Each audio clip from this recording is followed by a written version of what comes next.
A'udzubillahi minasyaitonirrajim. Bismillahirrahmanirrahim. Assalamualaikum warahmatullahi wabarakatuh. Innal hamdalillah nahmaduhu wa nasta'inu wa nafiru wa na'udzubillahi min syururi anfusina wa min sayyiati amalina may yahdihillahu fala mudhillalah wa may yudhlil fala hadiyalah. Asyhadu an la ilaha illallah wahdahu la syarika lahu wa asyhadu anna Muhammadan abduhu wa rasuluh. Allahumma sholli ala Muhammad wa ala ali Muhammad kama sholaita ala Ibrahim wa ala ali Ibrahim wa barik ala Muhammad wa ala ali Muhammad kama barakta ala Ibrahim wa ala ali Ibrahim fil alamina innaka Hamidum Majid. Alhamdulillah, Bapak Ibu sekalian yang dirahmati Allah, pagi hari ini rahmat Allah, kasih sayang Allah dan rezeki Allah serta hidayah Allah selalu berlimpah kepada kita semuanya tanpa jeda sekalipun. Mari Bapak Ibu sekalian, kita tambahkan kesyukuran kita tambahkan istiqomah ibadah kita dalam rangka untuk menjalankan syariat Allah Subhanahu wa Ta'ala. Sholawat dan salam tentunya kita haturkan kepada junjungan kita Nabi Agung Muhammad Sallallahu Alaihi Wasallam, kepada para keluarganya, kepada para sahabatnya dan para pengikutnya sampai akhir zaman nanti. Mudah-mudahan kita semuanya, keluarga kita, anak cucu kita nantinya mendapatkan syafaat dari beliau di akhir zaman. Amin, amin ya rabbal alamin. Bapak Ibu sekalian yang dirahmati Allah, pagi hari ini saya akan melanjutkan sharing saya tentang keluarga Rasulullah. Yaitu sekarang saya akan menyampaikan kisah Abdul Muthalib, kakek dari Rasulullah SAW, yang bernadar akan mengorbankan ayah Rasulullah SAW, yaitu Abdullah. Nah, Bapak Ibu sekalian yang dirahmati Allah, menurut Ustadz Daeng Naja dalam bukunya Hidup Bersama Rasulullah Muhammad SAW, bahwa sebagai penemu sumur Zam-Zam, Abdul Muthalib akhirnya menjadi satu-satunya pengurus sumur tersebut. Ia bertugas untuk menyediakan air bagi para jemaah haji. Namun Bapak Ibu sekalian, beberapa orang Quraisy tentu merasa iri dan ingin juga terlibat di dalam mengurusi sumur tersebut. Karena apa? Karena dengan ikut mengurusi sumur Zam-Zam akan diperoleh suatu keuntungan, kan gitu. Namun Bapak Ibu sekalian, ketika mereka hendak membantu mengurus sumur Zam-Zam tersebut, Abdul Muthalib menolak dan tidak mengizinkannya. Akhirnya orang-orang Quraisy pun tentu marah ya, dan kemudian membawa Abdul Muthalib ke pinggiran kota karena tidak terima dengan penolakannya tersebut. Nah, di tengah perjalanan orang-orang Quraisy tersebut mengalami kehabisan air, Bapak Ibu sekalian ya. Mungkin jauh sekali mungkin ya, melewati padang pasir. Namun alhamdulillah hanya Abdul Muthalib seorang yang mempunyai air, ini karena karunia Allah Subhanahu wa Ta'ala. Dan tidak, yang lainnya tidak punya. Nah, melihat kondisi orang-orang yang menawan tadi kehausan kekurangan air, ini hebatnya ya Abdul Muthalib. Bahkan Abdul Muthalib kemudian membagi air yang dimilikinya kepada mereka. Masya Allah ya. Sejak saat itu maka orang-orang Quraisy tambah percaya bahwa Abdul Muthalib memang pantas dan sudah menjadi ketetapan sebagai pengurus sumur Zam-Zam. Nah, Bapak Ibu sekalian yang dirahmati Allah, namun sejak peristiwa itu tentu Abdul Muthalib mulai khawatir ya. Ia menyadari bahwa dirinya hanya memiliki satu orang anak laki-laki yang bisa membantu dan meneruskan mengurusi sumur Zam-Zam tersebut dan melayani para jamaah haji serta para peziarah. Nah, dalam pikiran Abdul Muthalib terbersit, lalu nanti gimana ya kalau jika saya sudah tidak ada, atau saya wafat, saya meninggal dunia, atau saya sakit, katakanlah gitu. Oleh karena itulah kemudian Abdul Muthalib bernazar kepada Allah di depan Ka'bah, apabila ia dikaruniai 10 orang anak laki-laki yang bisa ia kerahkan untuk mengurusi sumur Zam-Zam, maka ia akan mengorbankan salah satu dari anaknya di Ka'bah ketika usianya sudah balik. Nah, Bapak Ibu sekalian, nadar Abdul Muthalib ini kemudian Allah mendengarnya dan mengabulkan doa tersebut. Ia benar-benar mengkaruniai, memberi 10 atau dalam riwayat lain 12 orang anak laki-laki. Dirinya sendiri Abdul Muthalib tidak percaya dengan kenyataan ini. Ketika bernazar, ia kira itu hal yang mustahil. Namun hari itu benar-benar terkabul dan terjadi sesuai dengan doanya. Nah, Bapak Ibu sekalian, namun Abdul Muthalib juga mempunyai kekhawatiran lain yang menghantuinya ketika anak-anaknya tadi yang sudah 10 atau 12 orang tadi mulai tumbuh dewasa.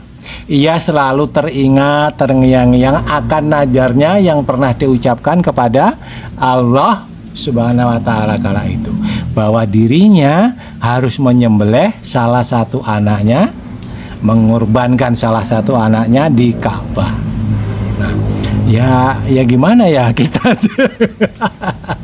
kadang-kadang kita itu kalau bernadar, mempunyai nadar itu kan kepengennya sesuatu, kemudian membuat suatu nadar yang kadang tidak kita pikirkan jauh-jauh hari, jauh-jauh bagaimana pelaksanaannya. Nah, mungkin juga begitu ya Abdul Muthalib. Nah, namun Bapak Ibu sekalian, kemudian Abdul Muthalib mengambil keputusannya yang sudah bulat dan tidak akan membatalkan nadarnya. Abdul Muthalib benar-benar akan menyembelih salah satu anaknya di depan Ka'bah. Bahkan tentu saja ketika keluarganya pun menentang dan meminta untuk membatalkan nadarnya. Nah, Abdul Muthalib lalu mengumpulkan anak-anaknya di pelataran Ka'bah, kemudian masing-masing disuruh untuk menulis namanya, kemudian memasukkan di dalam suatu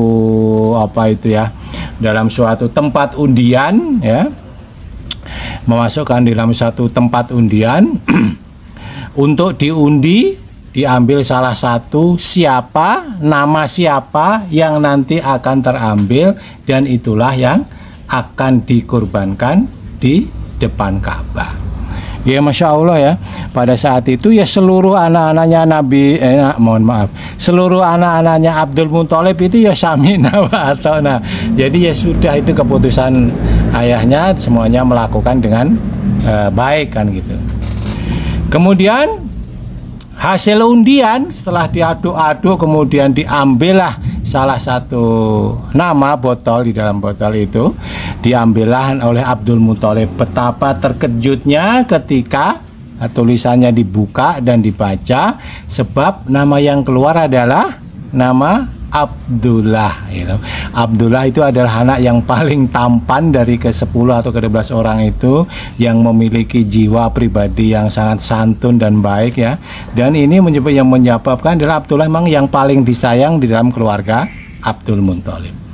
Namun keputusan Abdul Muthalib, meskipun dengan berat hati bagaimanapun, akhirnya dia membawa Abdullah menuju Ka'bah untuk dikorbankan. Nah, Abdullah ini ketika dihadapkan ke Ka'bah, di tempat tadi, tempat dekat sumur Zam-Zam, dan sebuah pedang sudah berada tepat di lehernya, maka Abdul Muthalib sudah siap untuk menyembelihnya. Namun ketika melihat itu, paman-paman Abdullah dari pihak ibu kemudian mencegahnya. Lantas, apa yang harus aku perbuat dengan nadarku? Tanya Abdul Muthalib kepada saudara-saudara iparnya itu.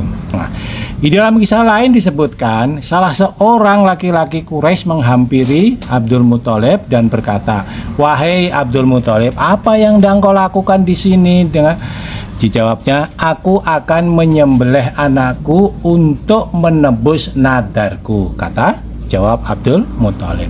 Namun laki-laki Quraisy itu kemudian mengingatkan, "Demi Allah, jangan pernah sembelih anak itu sehingga engkau akan dimaafkan." Karena nampaknya orang Quraisy itu juga tahu bahwa yang akan disembelih itu adalah Abdullah, anak yang baik budinya, sopan santun, dan tampan lah begitu ya.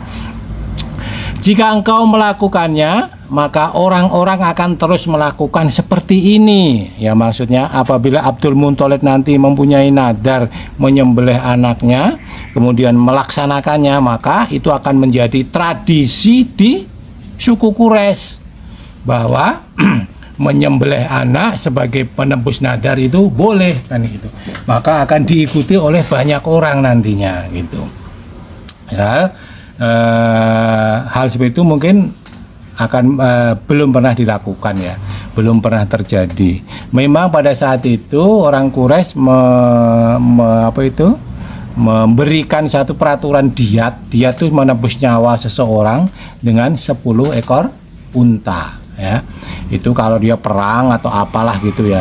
Tapi kalau untuk nadar, nah itu belum pernah. Makanya orang laki-laki Quraisy tadi mengingatkan Abdul Muthalib. Sekali lagi Abdul Muthalib, janganlah engkau melakukan itu ya. Sekarang pergilah kamu ke Hijaz. Di sana ada seorang perempuan pintar ya. Tanyakan kepadanya, jika ia memerintahkanmu untuk menyembelih, lakukanlah. Namun jika ia memerintah sesuatu yang lain kepadamu, maka itulah jalan keluarnya. Akhirnya, Bapak Ibu sekalian, Abdul Muthalib bersama anak-anaknya berangkat menuju Hijaz dan menemui perempuan pintar yang dimaksud untuk meminta saran dan pendapatnya. Nah, sesampainya di sana, sosok ahli tersebut ya memerintahkan agar membuat tebusan untuk nyawa anaknya itu yang akan dikorbankan. Abdul Muthalib diperintahkan untuk membuat undian yang diberi nama Abdullah dan 10 ekor unta ya. Karena pada masa itu memang diat seekor nyawa orang itu dihargai 10 ekor unta. Nah, jika yang keluar dalam undian nanti nama Abdullah, maka Abdul Muthalib harus menambah tebusan sebanyak 10 ekor unta. Begitu seterusnya sampai yang keluar adalah tulisan unta. Nah, kemudian ayah Abdullah benar-benar melakukan apa yang disarankan oleh wanita yang dianggap pintar tadi ya. Walau alam siapa dia juga nggak tahu, termasuk orang dari Quraisy, dari suku Quraisy tadi yang beri saran siapa. Walau alam juga tidak ada keterangan lah dalam buku-buku Sirah Nabawi. Ia mencoba dan memutar undian bertuliskan Abdullah dan unta dengan penuh kecemasan gitu ya. Jadi berdoa dulu, kemudian diputar. Ternyata yang keluar adalah nama Abdullah. Maka 10 ekor unta disiapkan lagi. Nah, begitu seterusnya Bapak Ibu sekalian, sampai putaran yang ke-10 ya. Jadi setiap mau mutar lu berdoa mudah-mudahan yang keluar unta gitu. Diputar, ternyata putaran kedua yang keluar nama Abdullah. Berdoa lagi, diputar lagi, yang keluar nama Abdullah.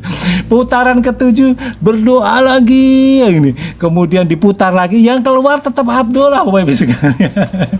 Sampai putaran ke-10 dia berdoa, mungkin berdoanya lebih panjang.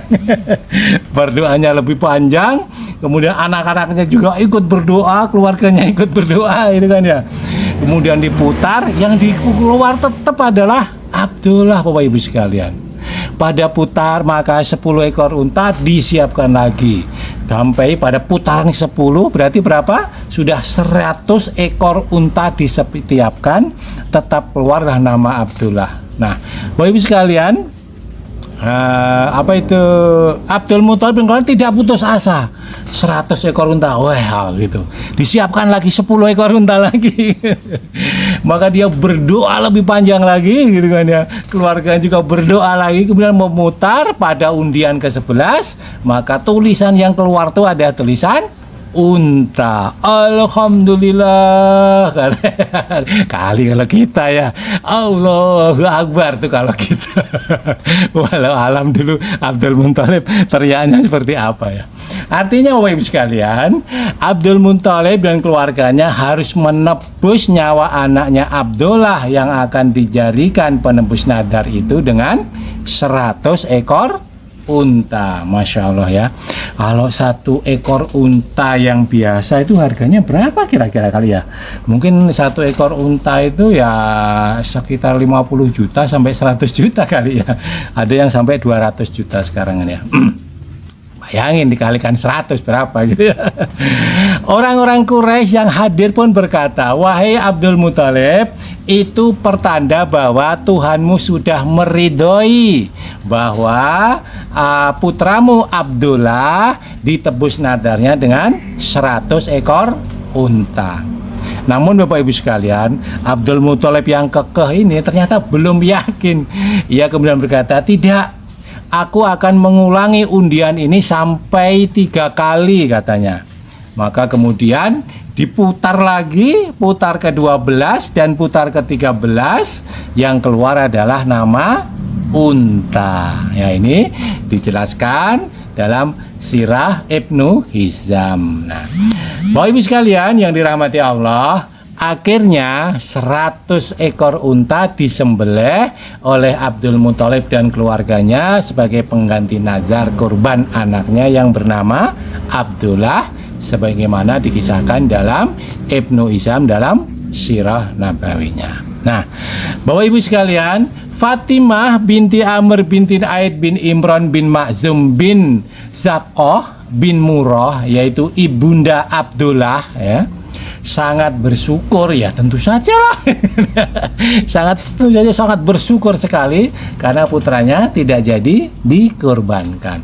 Begitu juga dengan Abdul Muthalib sendiri dan keluarga besar lainnya sama-sama bergembira karena Abdullah tidak jadi dikorbankan. Nah, maka Bapak Ibu sekalian, pantaslah Rasulullah SAW pernah menyampaikan, "Aku adalah putra dari 2 orang yang akan dikorbankan." Maksudnya adalah Nabi Ismail dan Abdullah ayahnya. Tertera di dalam Al-Mawardi A'lam an-Nubuwah. Nah, sungguh luar biasa Ibu sekalian, ya. Luar biasa. Biasa rencana Allah Subhanahu wa taala untuk menyelamatkan hambanya yang telah menjadi ayahanda Rasulullah Shallallahu Alaihi Wasallam, ya. Wallahu alam. Nah, sejak itu Bapak Ibu sekalian yang dirahmati Allah, sejak itu pula maka diat atau denda atas nyawa seseorang di kalangan orang Quraisy dan bangsa Arab lainnya berubah dari 10 ekor unta menjadi 100 ekor unta. Demikian Bapak Ibu sekalian, mudah-mudahan bermanfaat, menambah keilmuan kita, menambah keimanan kita kepada Allah Subhanahu wa taala. Kebenaran datangnya dari Allah Subhanahu wa taala, dan kekurangan, kesalahan, kefakiran ilmu saya mohon dimaafkan dan mohon saran yang hikmah demi kenyamanan kita bersama. Billahi taufiq wal hidayah. Wassalamualaikum warahmatullahi wabarakatuh.